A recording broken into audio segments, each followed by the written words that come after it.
Okay, no worries. All right.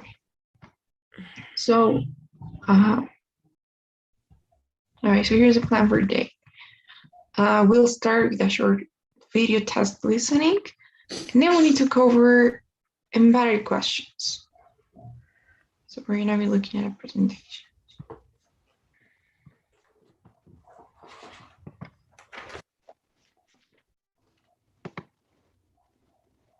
Okay, so here's the listening. Can you maybe read the instructions? Amy continues talking with Jackie. She's trying to make a small talk, pleasant conversation to fill the time until Tyler arrives. Jackie gets very excited and tells Amy several personal things during this conversation. Predict. What do you think she tells Amy? Okay.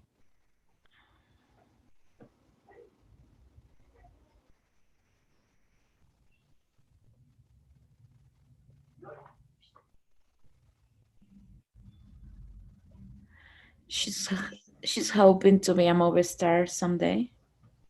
Okay, probably just hoping to be a movie star. We know that. Yeah. Yeah. Let's see.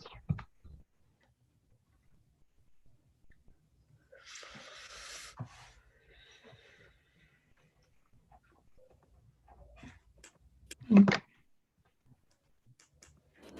Oh, I'm Amy Lee, by the way. Hi, Jackie Bishop. Well, that's my real name. My stage name is Jackie Baker. So, do you have an agent? As a matter of fact, I spoke to an agent last week. I just sent him my audition reel, and he thought it was incredible. I'm not surprised. You do seem incredible. And my brother knows this big-time film director. He's going to introduce me. That's great. Wait, is your brother that famous soccer player? Dean Bishop? That's right. He's my older brother. We just adore each other. He's a soccer star. I'm going to be a movie star. Tonight, he's taking me out for a celebration. Tonight? Really? A celebration? What are you celebrating? Oh, just this little success. I like to say, always celebrate your successes. That sounds like excellent advice. Anyway, we're going to this fabulous restaurant near here, Valentino's. Have you ever eaten there? Me? No, I can't afford that. I ate there once and I saw Madonna. Wow. Can you believe it? It was so exciting. I guess you have to go to the right places. Absolutely. I booked the perfect table for people watching. I'm impressed. You really plan ahead. You're amazing. Okay. So yeah, she says that she wants to be a movie star. I think she says a lot of things that we have here. Probably, maybe all of them. You know, so her brother knows somebody in the movie business. Yeah, her brother is a soccer player. She has met some famous actors too, Madonna.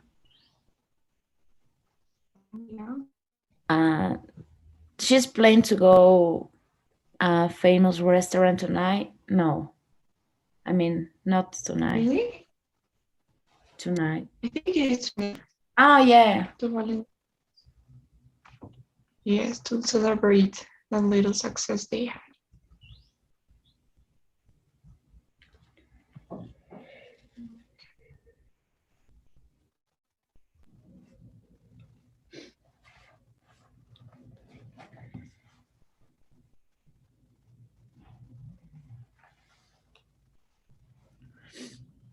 Okay. Let's try and answer these questions. The first one is, who did Jackie send her audition reel to last week? A talent agent. And what did Jean promise to do for Jackie in the future? Introduce her to a film director. And what are Jean and Jackie going to do tonight? Have a dinner together to celebrate something. Yeah. And what does Jackie think it's a good thing to do at Valentino's? Look at famous people. Yes. She has even booked, I think, the right spot, a right table to be able to watch over for famous people. Okay, that's nice. 4 we get them all right. Okay then. So let's take a look at this, what we have in here. So this is actually quite important. And I think you may know this, but it's important to practice and to review because it's something that we tend to make mistakes about. So these are embedded questions. So they are also called indirect questions. Have you ever heard of that? Yeah, I heard. They are questions inside another question or inside a sentence. So they're not really questions. But the thing is that we tend to get confused. I ask, do you know before embedded questions? So that's an embedded question because the real question is do. I hear you. I mean, Sorry. it got.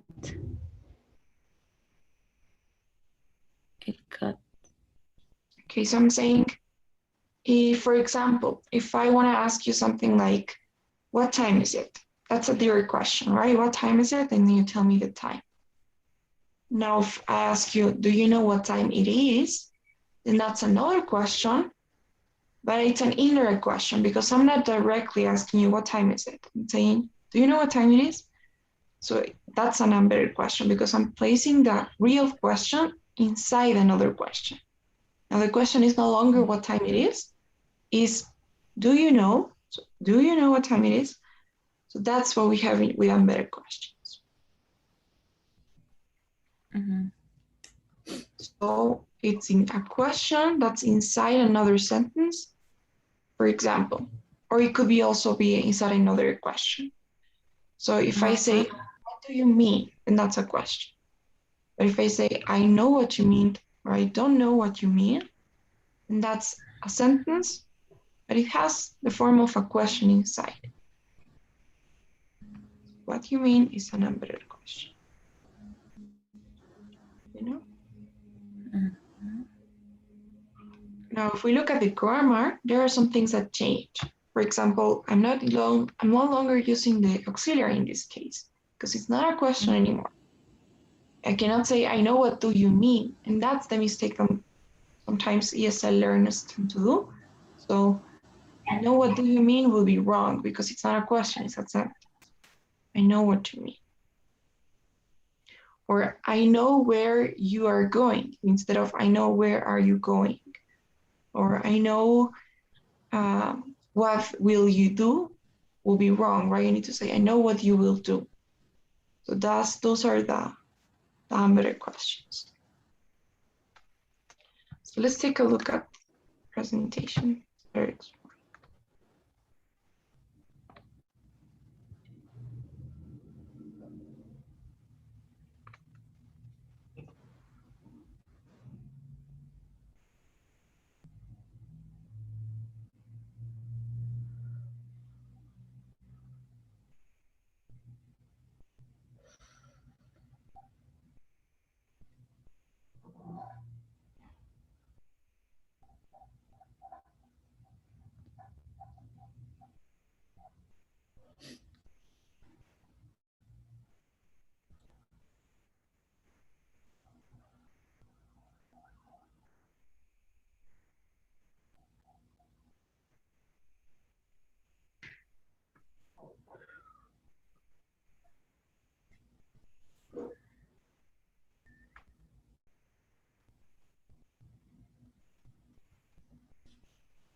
Okay.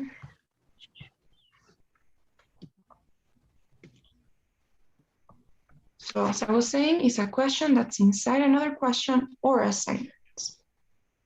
Now, you usually have some very common introductory phrases, like for example, I wonder, I don't know, I was wondering, I was hoping you could tell me. We're gonna be taking a look at those expressions, but they regularly could be used inside anything. You could use anything and put a better question inside.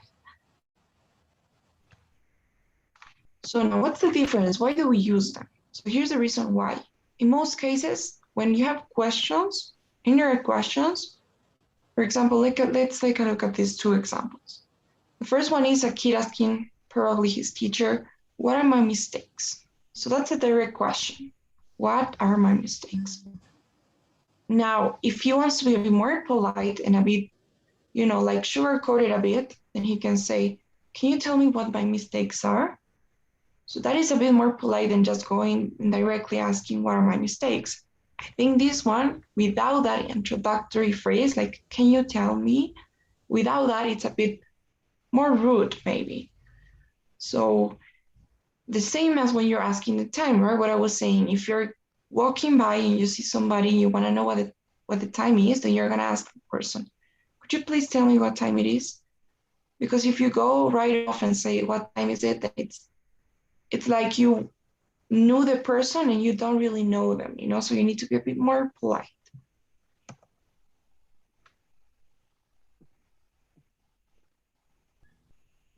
So the second one is more polite. Right? When I make mistakes, Like can you the structure of the sentence. I'm sorry? The structure. I mean, it's just a normal question.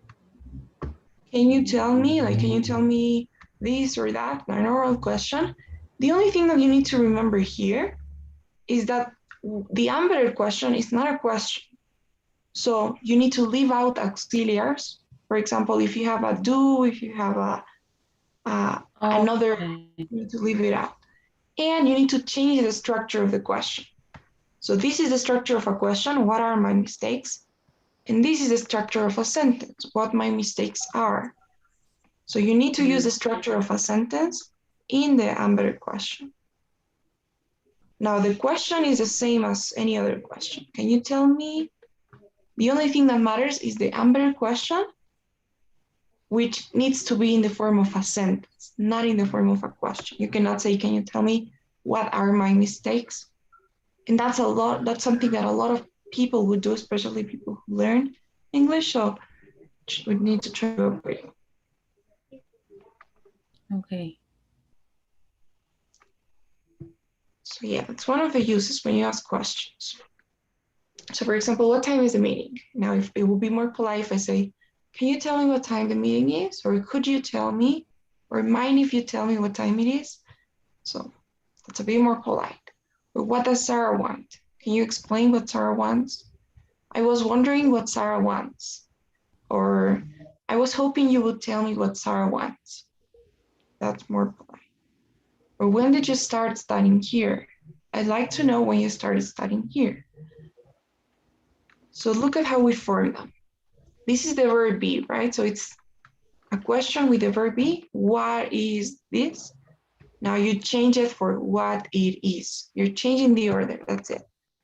Placing the auxiliary after the subject. What time it is. In the form of a sentence.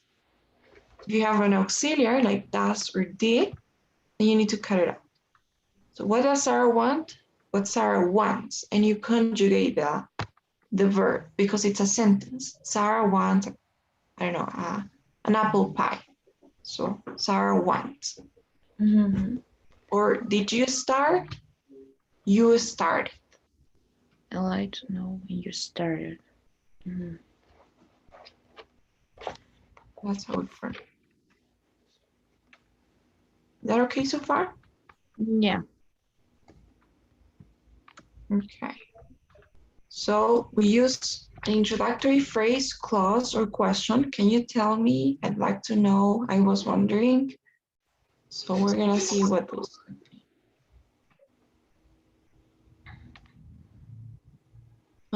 Okay, now if you think about this, all of these questions that you have here, these are open questions, right? Information questions. Mhm. These question words like what, when, why, how, who, I don't know, how long, or how come, whatever. So those are open questions. You want an open answer. So what time is the meeting? It could be 8 p.m., 8:29, it could be 10:30, 11, doesn't matter. Or what does Sarah want? She wants this, she wants, I don't know, to study here, she wants to do that. You have many infinite possible answers. So when you have open questions, this is what you do, right? You don't do anything but turn it into a sentence. You keep the same question word. If it's what, when, if it's why. I'd like to know why you hired him. Why did you hire him? I'd like to know why you hired him. So in an open question, you keep everything the same. The only thing that you need to make sure is that you're not using any auxiliaries or having the sentence in the right order as a sentence. Okay? Yeah. With open questions. Now, when you have yes, no questions, which are those questions that you can only answer with yes or no, like, do I need to study this part? Does the plane leave at 8 or 8:30? Or do you like this? Are you a teacher? Are you a student? Or should I come? So when you have a yes, no question, something that starts with an auxiliary, it doesn't start with a question word anymore, you're going to have to use the word if or whether before starting the sentence. What's the meaning of whether? It's if. If. It's just a bit more formal. Okay, yeah. So yes. Like for example, I wonder if I need to study this part. So it's the same. I need to study this part, but instead of using the auxiliary, you use if or whether. So I'm not sure if the plane leaves at 8 or 8:30. I'm sure if the plane leaves. So does the plane leave? I'm not sure if the plane leaves. So you replace the auxiliary with if or whether. Are you a teacher? I was wondering if you are a teacher. So if you are, it's a sentence and I'm using it.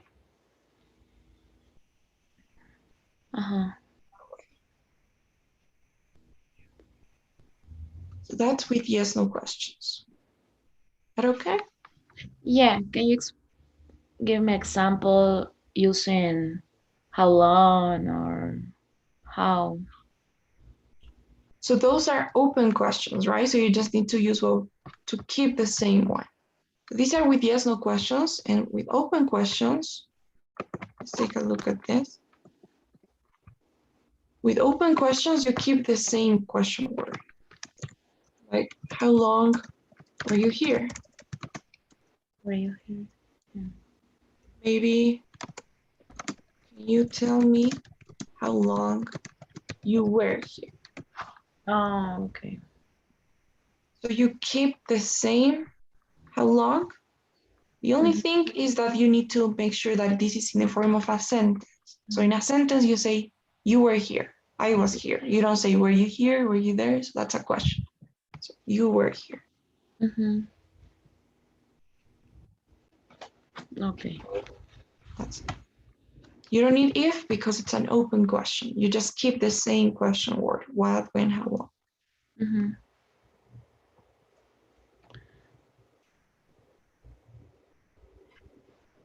So for ambiguous questions, we also use some introductory phrases like, I wonder if I need, I'm not sure whether the plane leaves. So this is only when we use the auxiliary to? Not necessarily. It could be any yes, no question. It could be with the verb are, with the verb be, sorry, like, are you here? So I wanted to know if you are here.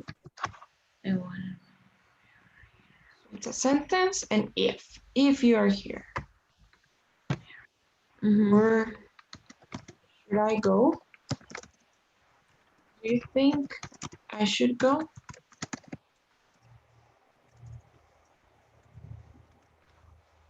Should I go? Do you think I should go? Well, in this case, this is a question, right? That's why I'm not using if. Yeah. I'm not saying, I cannot say, do you think if I should go? Because it's a question, it's not a sentence. But if it were a sentence like this one, I would need to say, I wonder if I should go. Right? That's an embedded. I wonder if I should go or not. In this case, we don't use the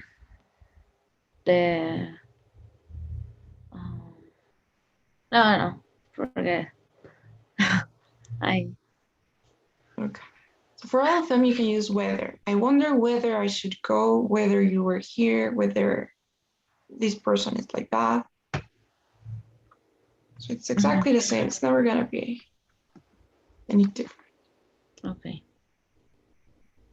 Okay, so look at these. Some questions are structure-based statements. So that's not a question, you know, it's a sentence. It's not like, do you think I should go? But that's a question.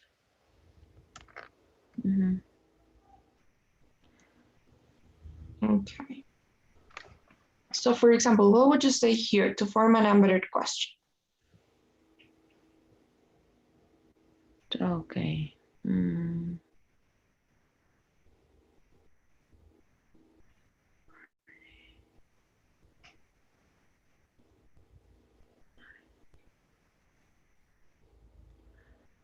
I don't know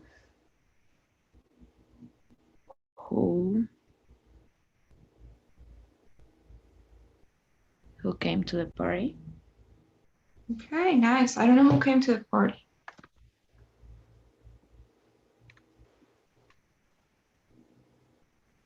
Okay. All right, so this one here, the first one.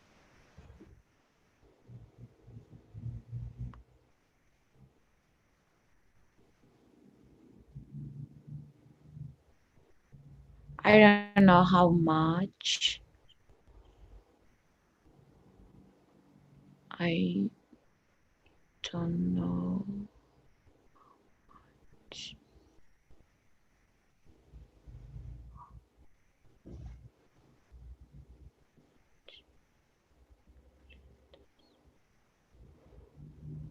Is that okay? It's not a word missing? A missing word there? No. What word would you say is missing? I don't know how much got in the test. No. No.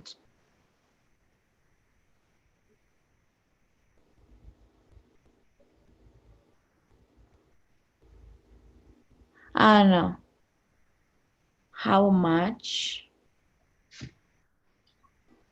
No.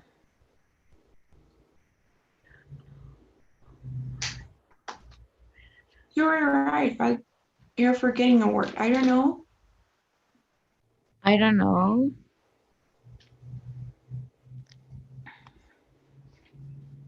I don't know.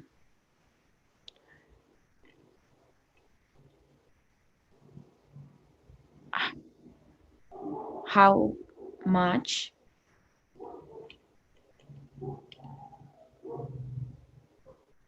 I mean, I think that it's a missing word you got in the test. But you have the word I. But I'm using at the beginning. I don't know.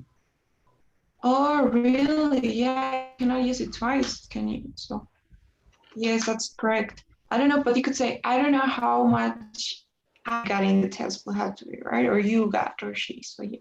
Yeah, so. Okay. Okay, and this one here, the second one? The professor said, what do you know? You sure? Mm, I mean, that's wrong, right? The professor said, what do you know? If it's a I sentence, know. why are you in Yeah. a question? Do you know what the professor said?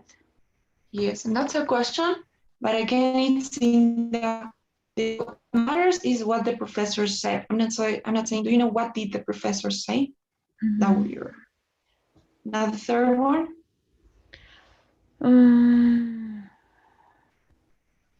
I like to know if you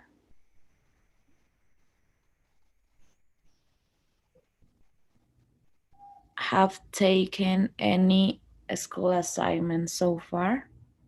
Nice. I'd like to know if you've taken any school assignments so far. So I'm not saying I'd like to know if I've taken any school assignments so far. No, I'm saying I'd like to know if you have taken. Okay. So let's take a look at another presentation with some more rules, I guess. And here we have some expressions that you can use.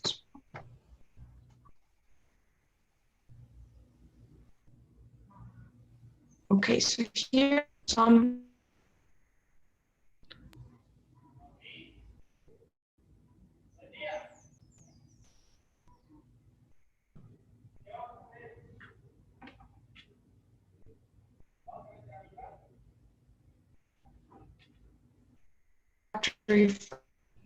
Sorry, I can't hear you.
Okay, I'm sorry.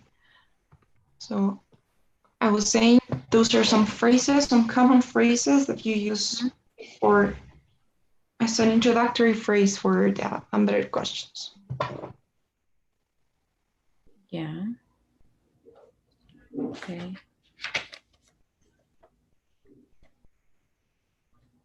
So yeah, most of them is to sound a bit more polite.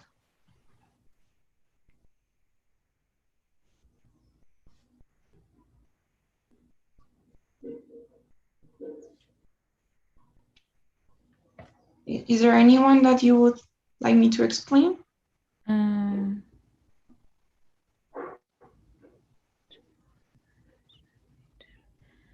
No, everything's okay. Okay. Yeah. So here, like a summary of the rules. So when you're forming an embedded question, you can never use an auxiliary verb like do, does, and did. And you need to change the verb to its appropriate form. So what time did he leave? I wonder what time he left. So I'm cutting off the did and putting the verb in its form. So he left. That's the first rule that we saw. Now the second one is that if it's an auxiliary verb or the verb be, then you need to change the order and make it a sentence. So what did he say? What he said. If you could help me. Instead of I wonder, can you help me? I wonder if you can help me or if you could help. Is he a doctor? Do you know if he is a doctor? So is he? He is. You have that change. Can you? You can. Could you? You could.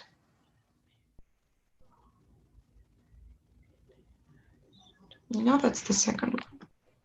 Now the third one, okay, that's something that we haven't seen. You are not allowed to use contractions at the end of the sentence. So you know that he is, you could say his in a sentence, in a usual sentence. But if that part of the sentence is at the end, then you cannot say, do you know where he is? No, you actually need to say it completely. Do you know where he is, where she is, who she is, or where you are? You cannot say where you're. So you cannot use contractions with the verb be if it's at the end of the sentence. If it's not at the end, like, I don't know, you know she's a teacher, then in that case, you can use a contraction. Do you know if she's a teacher? Because it's not at the end of the sentence or the question. Mm-hmm. But if it's at the end, you're not allowed to use a contraction. Mm-hmm. You mean the verbal contraction is his? Yeah, like he is his. Mm-hmm. So if And it's at the the end, sentence you said, can you show me again, please? yes, I said.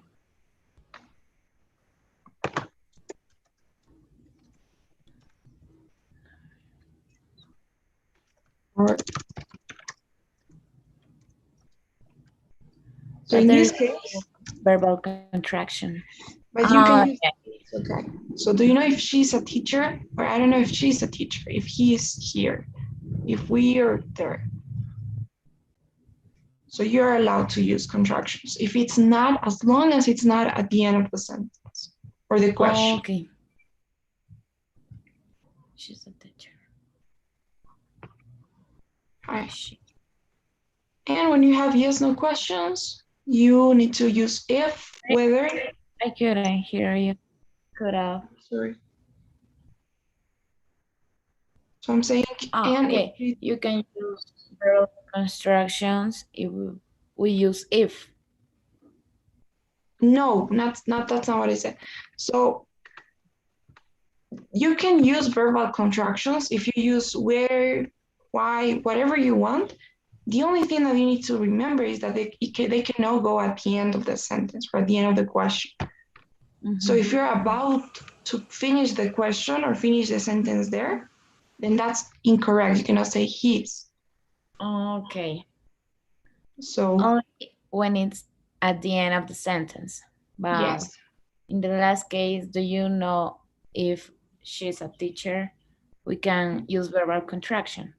Yeah, because it's not at the end. I'm not saying, do you know if she's? She's, so, yeah. Okay. Yeah. So yes. And finally, what we said about yes, no questions, you can use with, whether, or whether or not, which is like si sí or no. So do you know if he will be there, whether or not he will be there, or whether he will be there or not? Mm-hmm. So when it's a yes, no questions, they are introduced by whether. Okay. So yes. If replaces yes. Will he be there? Do you know he be there? Do you know whether or not he will be there? Do you know whether he will be there or not? Okay.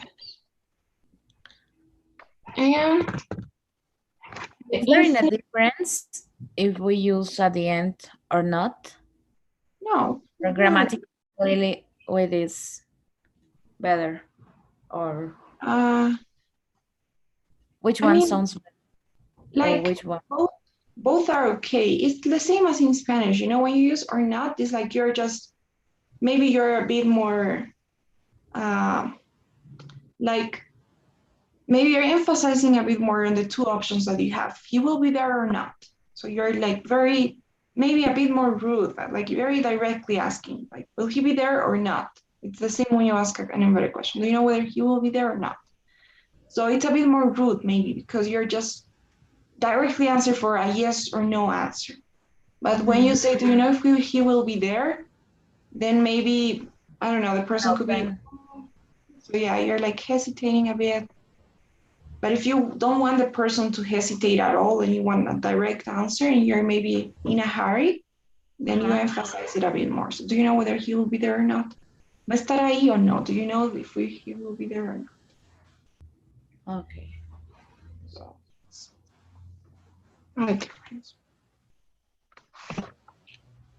And the infinitive can follow a question word or whether in embedded questions. So, okay, this is something we haven't seen, but it's not that important. Something we don't have in the book. So sometimes, instead of like, what should I do? Please tell me what I should do. No, please tell me what to do. So this is in rare cases, and it's more, I wouldn't say this is like an embedded question either. So it's like maybe like a reported imperative. I don't know if we have seen this, but do you remember like she told me to go and see my doctor? So those reported imperatives. So that's more what you have here. Please tell me what to do or where to speak or where to go or what to say or who to be with. So sometimes when it's an order, it's an imperative or it's an advice, then you can use the infinitive for what to do instead of what I should do. What should do? Can you give me another example? Yeah, sure. Maybe, I don't know. I need you to tell me where to go. So, where should I go? It's an advice. You know, where should I go? I need you to tell me where to go. So I want an order or I want an advice. So where should I go? Can you tell me where to go? Or where, can you tell me where to go? So it's with to, it's the infinitive, but it's not that used, it's just when you have advice or suggestions, orders, commands, and you can use the infinitive for it.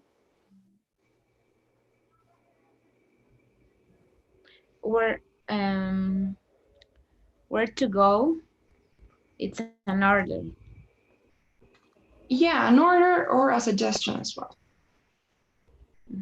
So, in the same is in Spanish, right? Necesito que me digas a dónde ir o a dónde debería ir. Both are okay. Where to go, where should I go, where I should go. Sure. Order, suggestion, and where should I go? It would be like you asking for advice, not advice. Yeah. Yeah, you're asking for advice or instructions, directions. So yeah, it's usually advice, instructions, directions, commands, that kind of.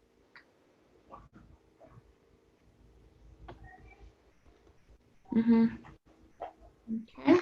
And the uses when you want to ask for information in a polite way. What time does the bus arrive? Can you tell me what time the bus arrives? Or when you don't know something, when you basically use the phrase "I don't know," you need to use it. So I have no idea why she decided to come with us, or I don't know why she decided to come, or I have no clue why she decided to come with us. So when you don't know something. Okay. And that's it. Those are the uses.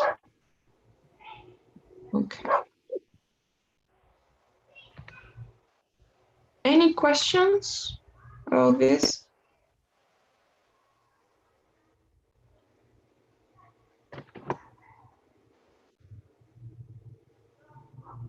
Any questions? No. Okay.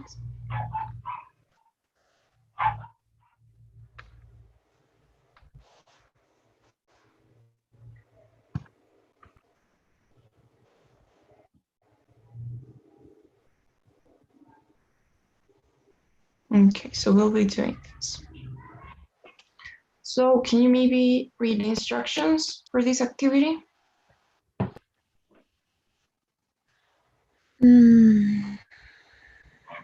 Imagine you and your partner are roommates.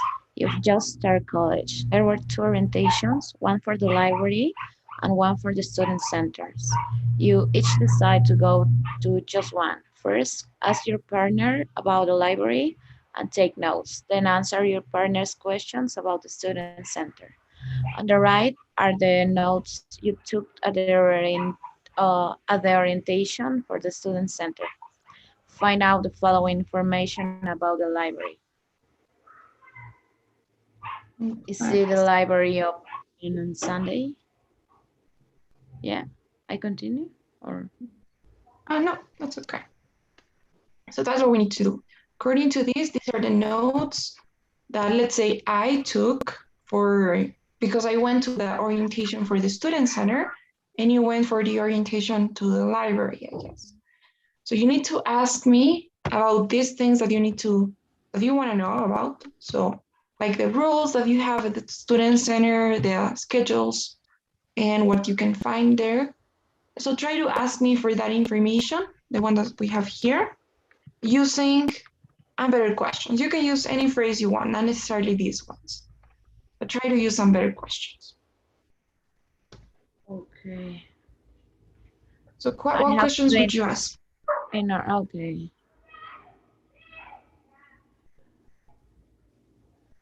I wonder what time do the bookstore open? You sure about that? No, we can use the what time the bookstore open? I wonder what time the bookstore open. Okay, the bookstore Opens. Sorry? Okay. Yes, opens, I was saying. Mm-hmm. So the bookstore opens at 9 a.m. from Monday to Friday and 4 p.m. Saturday. Yes. So, okay, what about another question?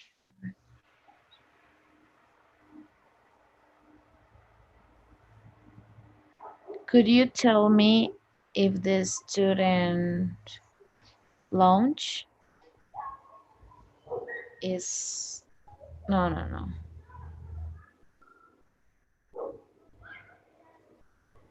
Mm,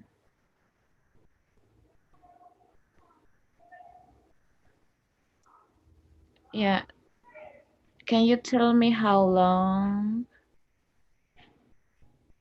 the student lounge is closed?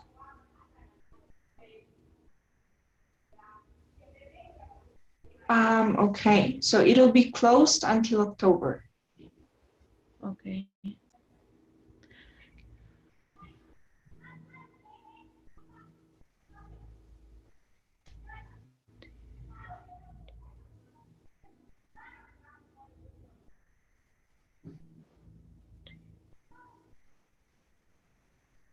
Do you know what a cafeteria serves?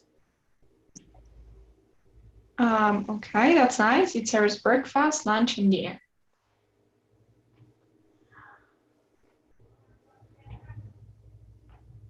Mm,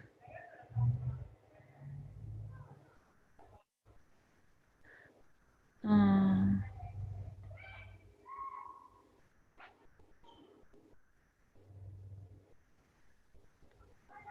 mm, I mean, all the notes are what serves on hours and days. Yes, that's right. Try to. Oh, okay, so yeah. Let's go with the other one about the library. Mm-hmm. Look at page 5. Okay. Okay, so what about this Which one? for the library? Okay.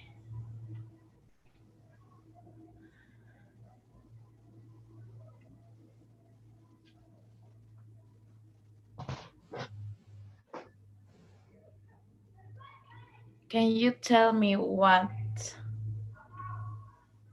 the library rules are? Okay, so yes. It's basically no food or drink, and you need to turn your cell phone off. Okay.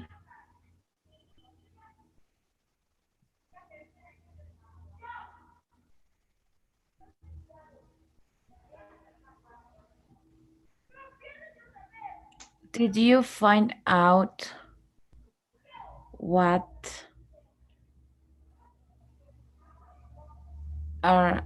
services in the computer lab are? Okay. No? Yeah. I mean, what services, in that case, you could say what services are in the computer library, right? Because it's okay anyhow. You're not saying what are services. So what services are in the computer? Are or in the computer lab? I need to study groups. Right? So I think the services are the computer lab and the study groups, and the rules are that they Okay. So yeah. So what else? Can you try to do something with a yes/no question? With yes/no question.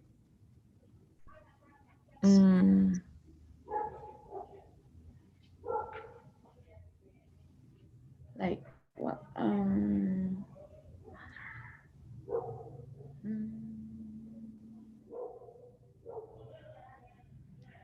Can you tell me if the computer lab have some rules? Have rules?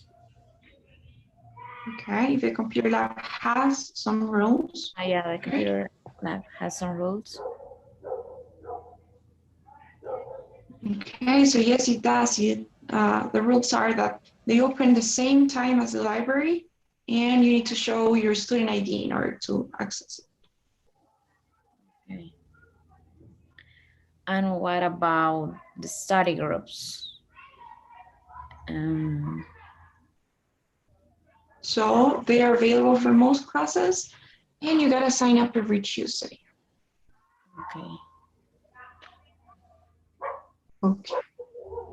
So any questions now about the December questions? No, I don't think so. Okay, that's great. So do we do maybe task? Okay, let's try to do reading since it's something. Okay, without the vocabulary.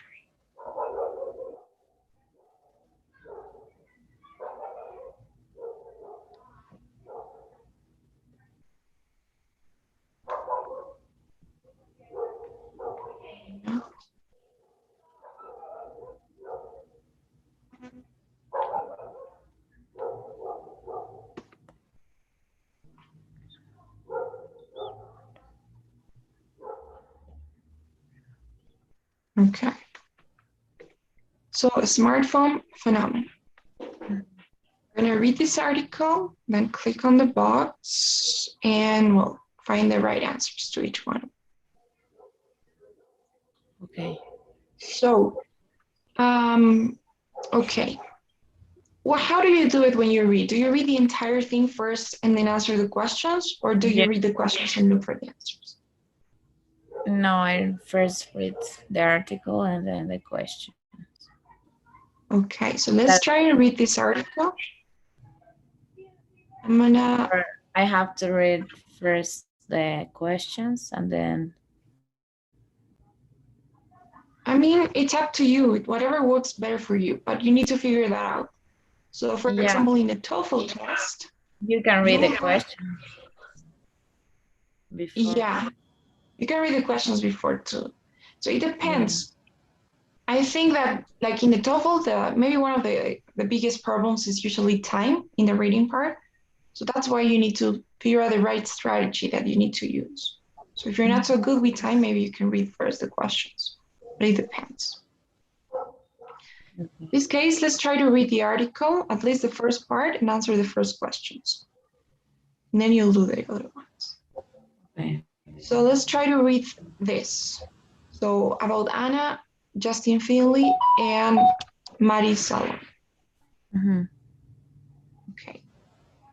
So can you maybe read, okay, can you maybe read the first part? Yeah.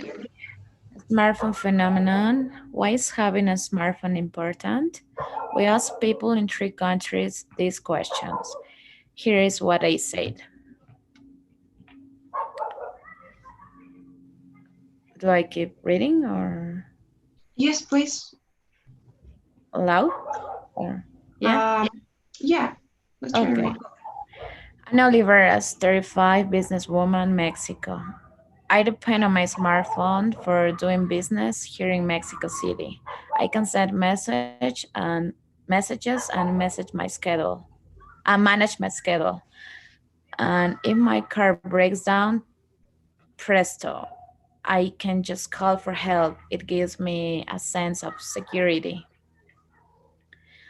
Justin Finley, 18, student, United States. I basically use my smartphone for socializing. Socializing. So socializing. I'm always checking my friends' status updates, including pictures and videos they post. And I post a lot of stuff myself, and I would always share my location with friends. It's a cool way to stay in touch with everybody. Matti Salonen, 28, lawyer, Finland. I don't have to worry about losing touch with my clients. They can contact me anytime and I can reach them through voice, text, or face-to-face chats. I can also send them files and internet links in an instant. Okay. Nice. All right, so that's what the 3 people said. Let's try to answer the first questions.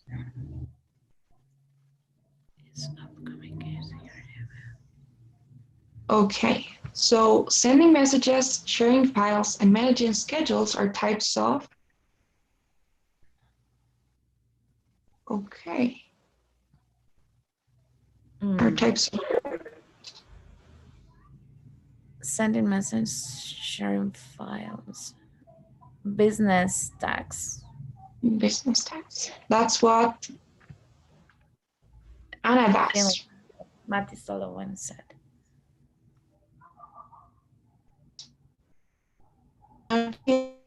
No, Anna. So those smartphone features allow. Sorry? So the second one? Chicken status update. It's friends to stay in touch. Stay in touch. Okay, so I think those are the questions that we can answer at the beginning. Okay. Now the other ones are about here. So let's try and read this. Ease of communication. Ease of communication, security, the ability to take care of business, keeping up with the news, coolness. No wonder smartphones have become so popular. Experts estimate that over 2 billion people around the world now use smartphones. That's nearly one out of every 3 people. The country with the highest rates of smartphone use is the UAE, United Arab Emirates, followed closely by South Korea and Singapore. But the trend toward using smartphones has really been exploding in areas around the world where traditional telephone lines have never provided adequate service, such as isolated areas, isolated areas of Latin America and Southeast Asia. Most people obtain smartphones initially because they want to talk and text, but modern phones can be used for much more. Unlike older cell phones, smartphones now come with a vari- vari- Variety. variety of software application apps. These apps, like groups networking software, turn phones into computers. In fact, around the world, sales of smartphones have now surpassed sales of personal computers. Okay, have now surpassed sales of personal computers. Surpassed. Okay, so according to the passage, South Korea is, okay, South Korea is,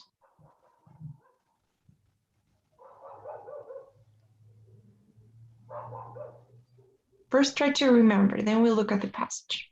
Okay.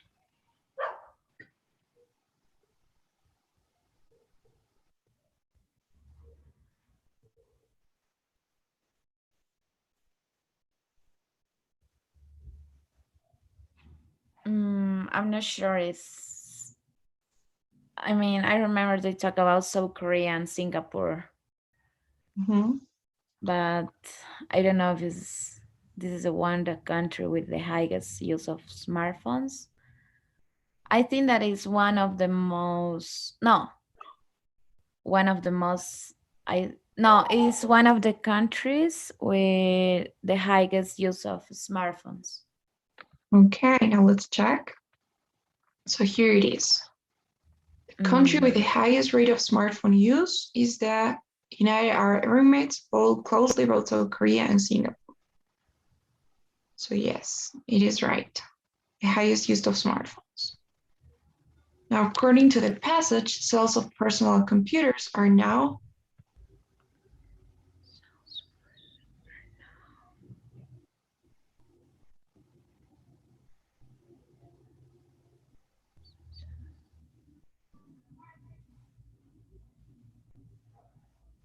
less than sales of smartphones.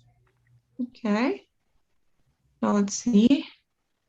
In fact, around the world, sales of smartphones have now surpassed sales of personal computers. So yes, they have surpassed and pasado the sales of computers, of personal computers. And a key difference between modern smartphones and older cell phones is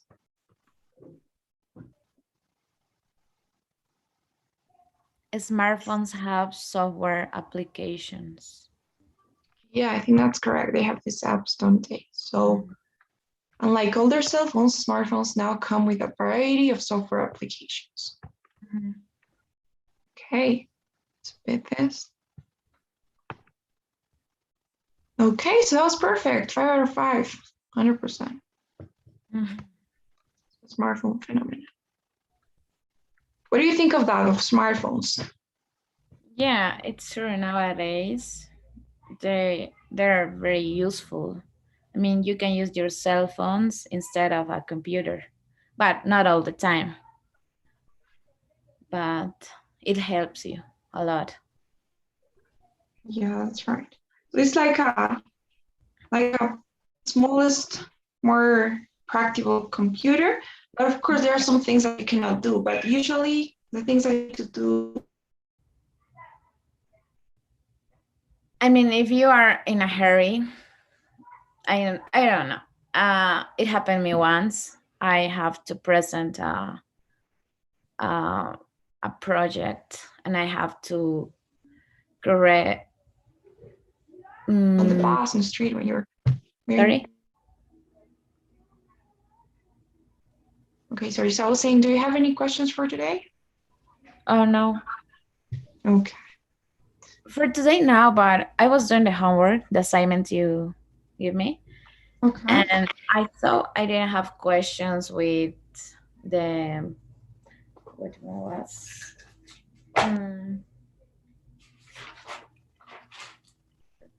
a lot of, a few. Yeah, it was clear for me, But when I did assignments, it was so confused. Really? Yeah. Okay. Let's take a look.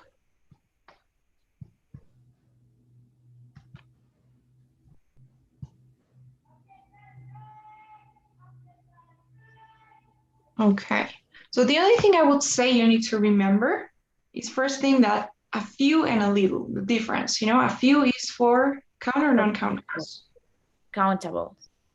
For countable nouns. And a little. For non-countables or plural. And many. Many. Many is for countables. Yes, and much is for uncountables. Uncountables. And that's it. I think many, much are used mostly in questions or negatives. So, for example, I don't know, is there a specific question that you had problems with?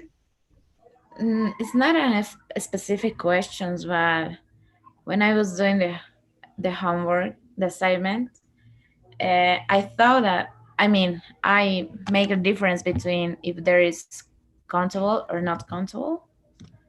And it was wrong. So, Right. I mean, So- when we talk about time, we use much, right? Or Yes, a because you little. can a little or much. Yeah, it was, I remember the first sentence, it was negative. I haven't been here many times before or something like that. Because that's not time.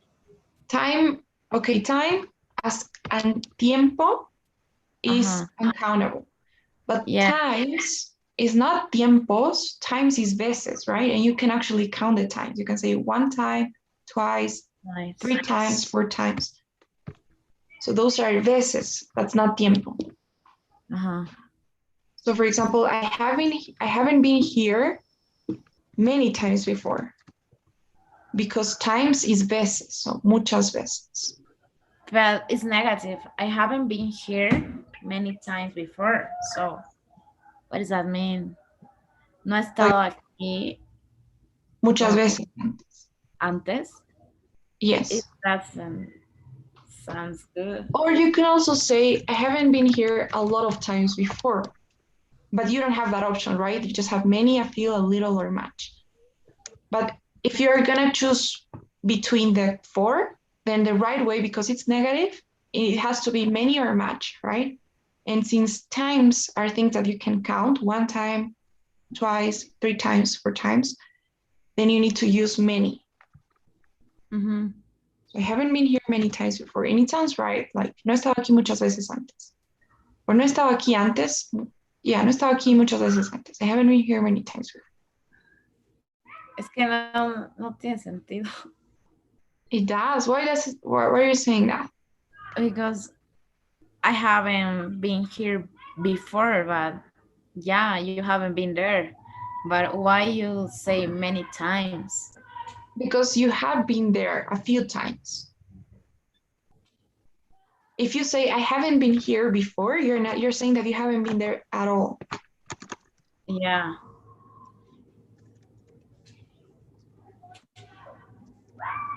Not once. So you have never been there. But if you say I haven't been here many times, it means that you have been there a few times.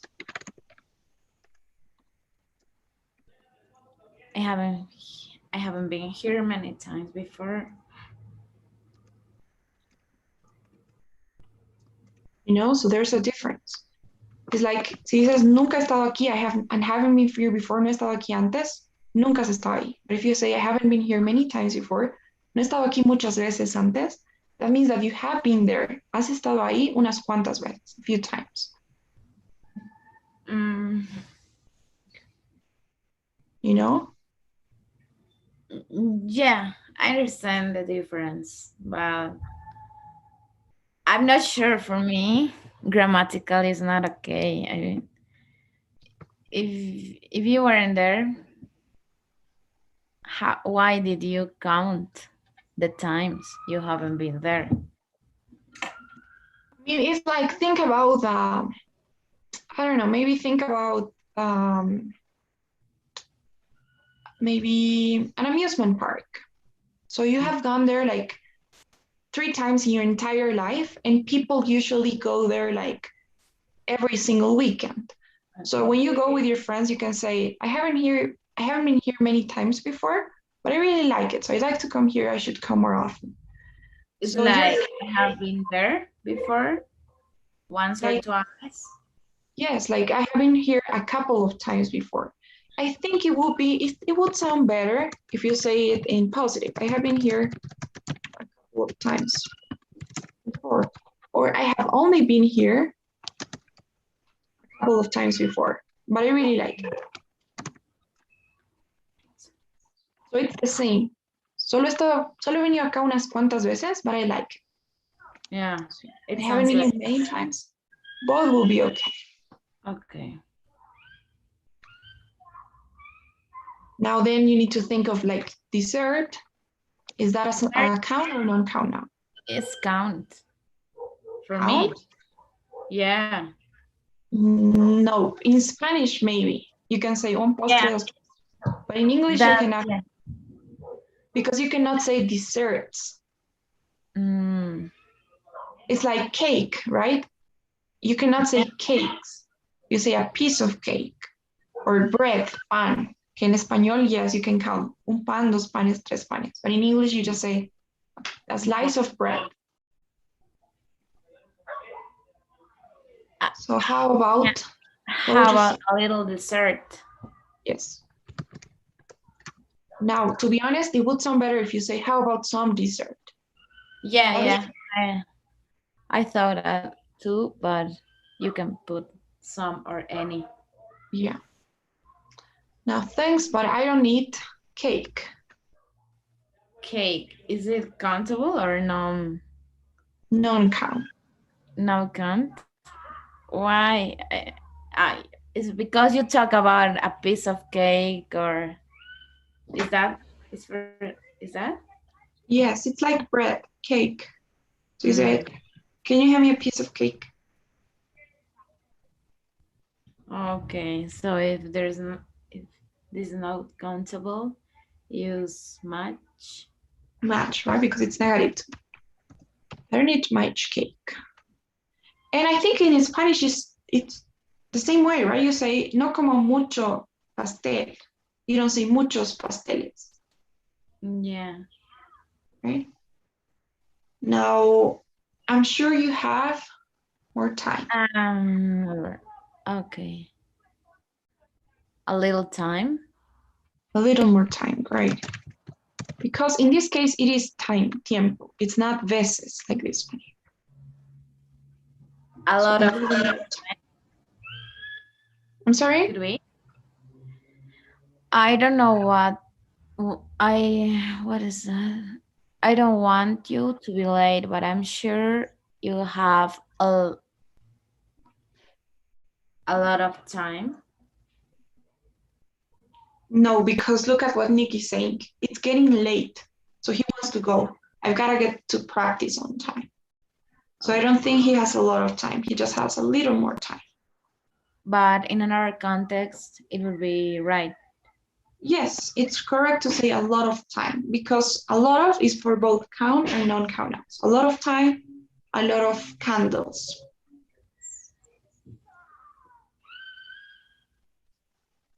Mm-hmm. Well, I can stay. A few more minutes. Good, because you can count minutes. A few more minutes.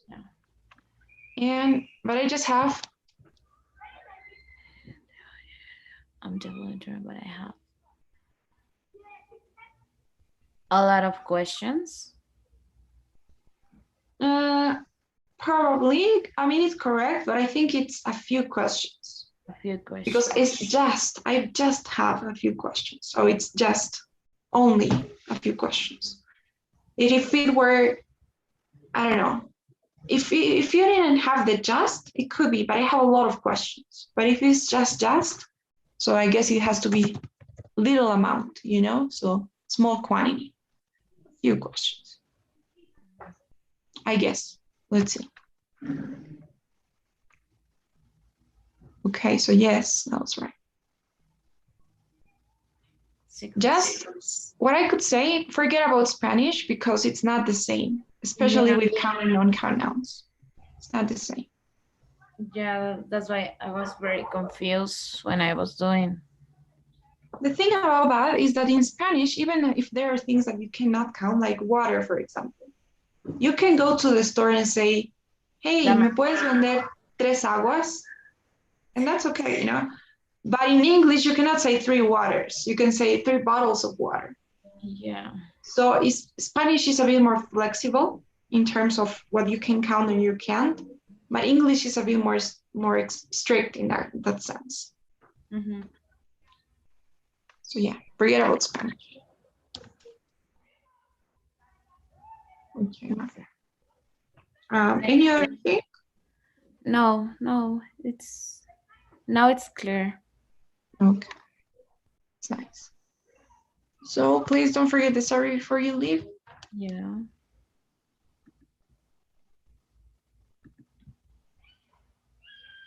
Okay. Okay, so thank you so much. I'll see you Monday. Okay, see you Monday. Thank you, Andrea. Have a nice weekend.